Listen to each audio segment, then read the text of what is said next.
and welcome to this tutorial. And this tutorial I'm going to show you how to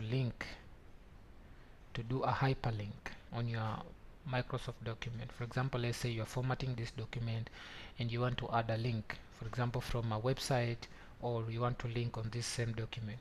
So I believe you know how to open a document in Microsoft Word. So we've just opened this document, we've pasted this inside. So you go to insert and then link, and then it's going to bring this pop-up window. It's called insert hyperlink, and then you have link to existing file, place in this document, or you can create a new document. You can also link to an email address. So for the first one is you link to existing file or a web page. You can link to these files. For example, when somebody can click on this and then they go and read a document that you saved maybe in a Google Drive. When you save, don't link to documents that you've stored in your computer, because this is a link and maybe you are sharing this document. When somebody is going to click there, the link is not going to lead anywhere. So you make sure that the document you are linking to here, there is a document that is stored on Google Drive. So that's why it's a good thing to just upload a document on a Google Drive, and then you get the link to the document, and then you add the link here. Okay, no, add the link here, and then this is the placeholder. So let me just show you what a placeholder is. A placeholder is the text that, for example, now this one is a text that has changed when you add a link on it. It's the text that shows that this place there is a link here, or it's a text that explains something about that link. So when somebody comes here, they read this point, for example, leverage modern fonts to stand out.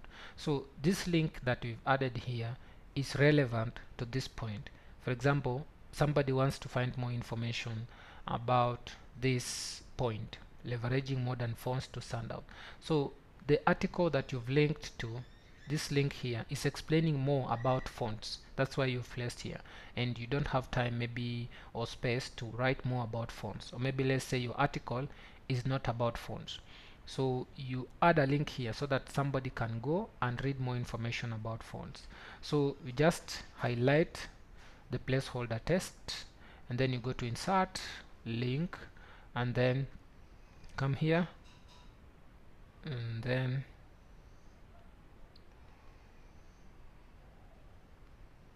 you add the link here. For example, let's say okay, you don't bookmark. Okay, there's something here we did. It's supposed to change target frame to whole page default, like that. Okay, there's something we changed there, that's why it's not responding correctly. So first let's remove that link first, and then just start highlight, and then insert link. So this is how it should look. So text to display, the text that displays that the link is here, it is what we call the anchor text. And then now make sure it is here, existing file, and then now you add the link address. So let's say, for example, our link address is maybe let's say this website. The link is here. This is the link. Take the link there, and then you come to your document, and then you add the link there, and then you click like that. So you can also change the color of the link. Maybe you can just do blue, maybe you can do green. Here I'm doing green. You can do anything. You can do that text, yeah, you can change that style of the text anyhow. You can do this, you can do this blue, and you can do any color that you really desire. You can also clear formatting. Yeah, you can also change the text color and what have you. So that's how you link. Until next time, thank you.